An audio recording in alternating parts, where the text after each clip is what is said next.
Hello everyone. Today we'll be responding to Dennis Prager. He's the founder of the YouTube channel Prager University, which, despite the name, isn't even a real university. But it's fun to pretend. Anyway, Prager will be telling us why if there is no God, murder isn't wrong.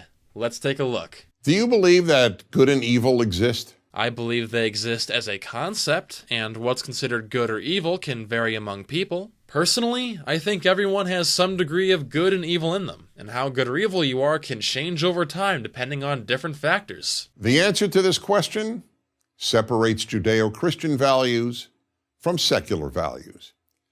Let me offer the clearest possible example. Murder. Is murder wrong? Is it evil? In most cases, yeah. If you're murdering because you get off on it, you're trying to rob someone, or because people don't believe the same things you do, then in those situations, I'd say murder is wrong. But if you murder someone as an act of self-defense because they're attacking you, then I think it's okay. And I'm not sure if you'd consider this murder, but if a person has a life-threatening disease which will not get better, and they want to end their life now instead of continuing on in pain, then I'm fine with what's called assisted suicide. Nearly everyone would answer yes, but now I will pose a much harder question. How do you know?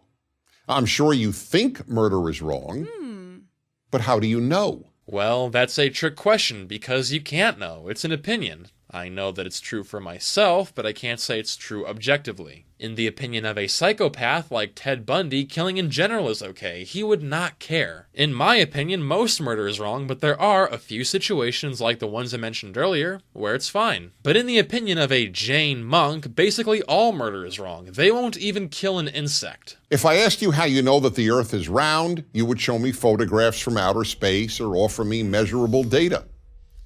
But what photographs could you show? What measurements could you provide that prove that murder or rape or theft is wrong?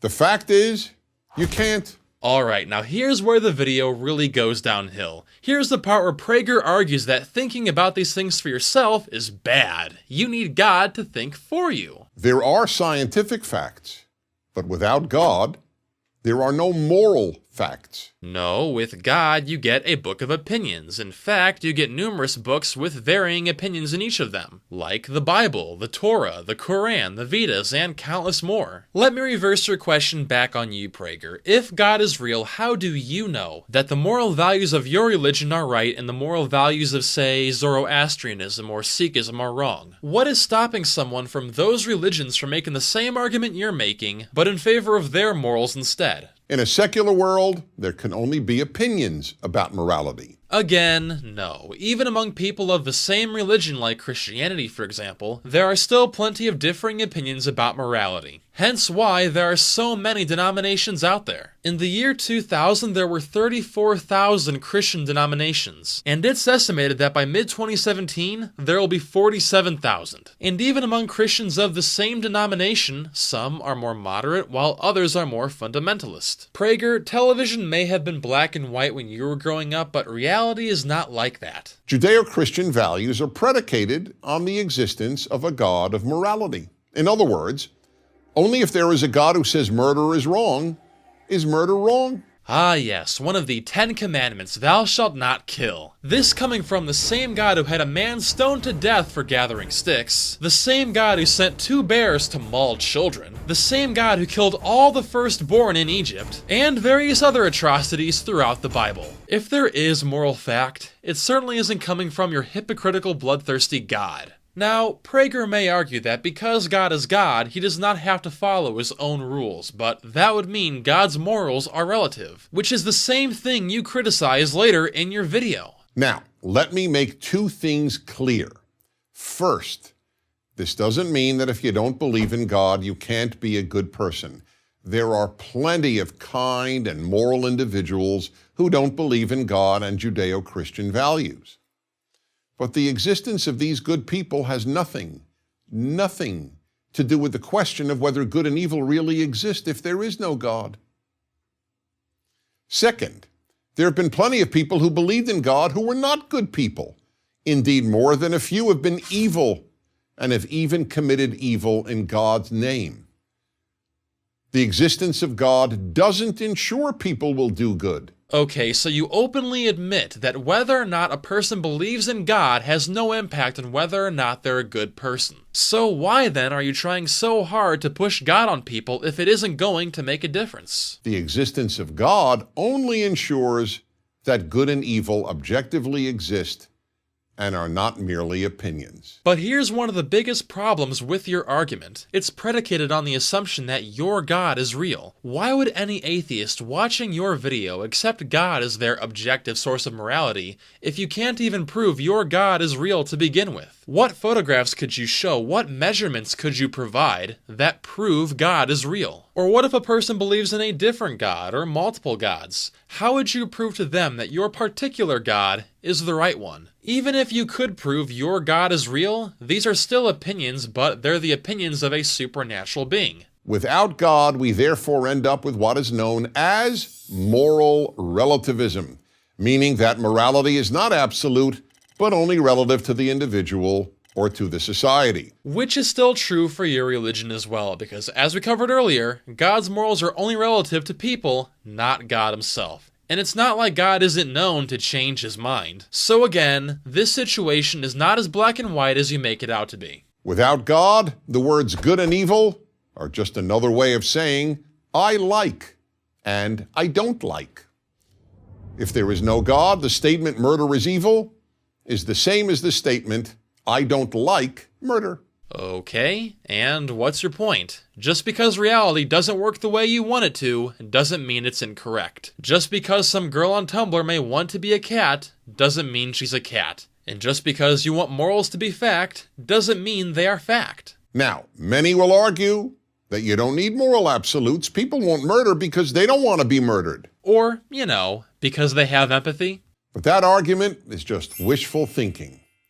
Hitler, Stalin, and Mao didn't want to be murdered, but that hardly stopped them from murdering about 100 million people.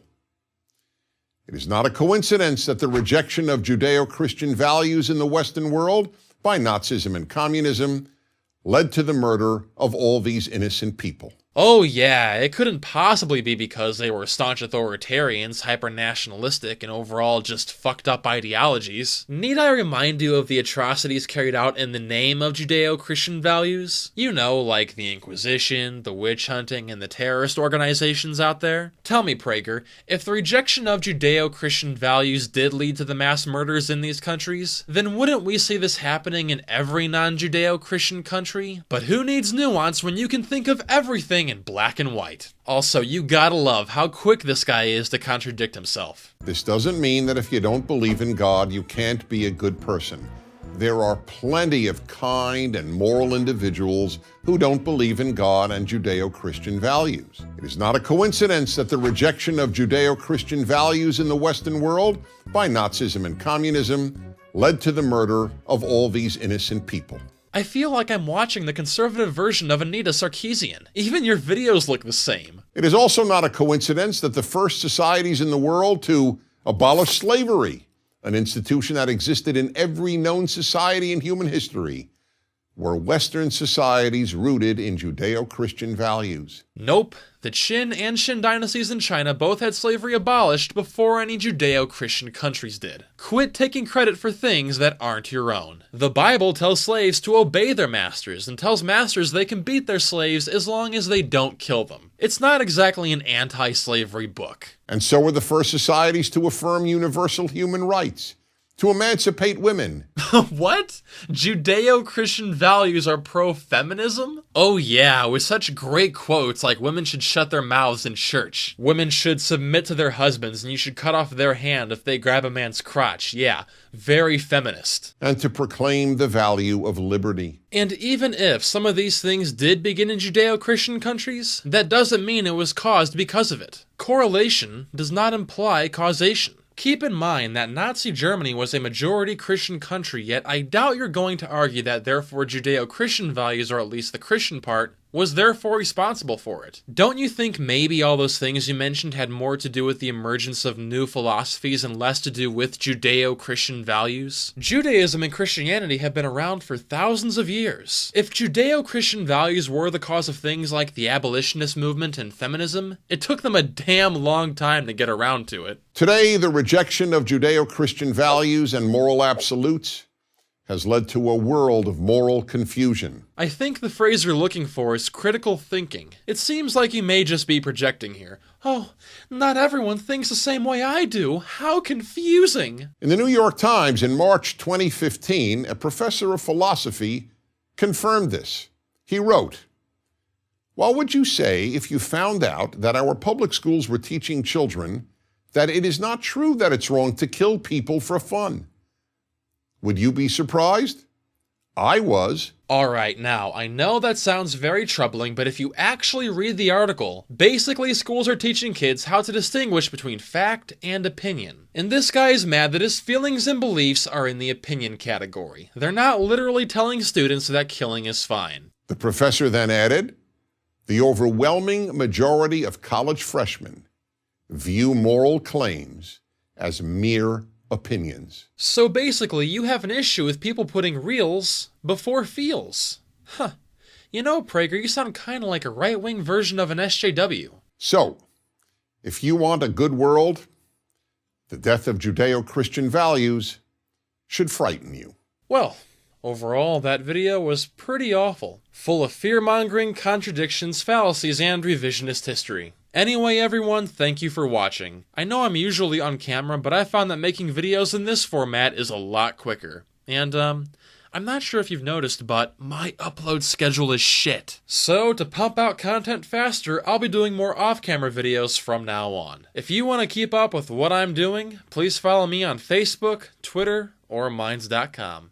Have a good day.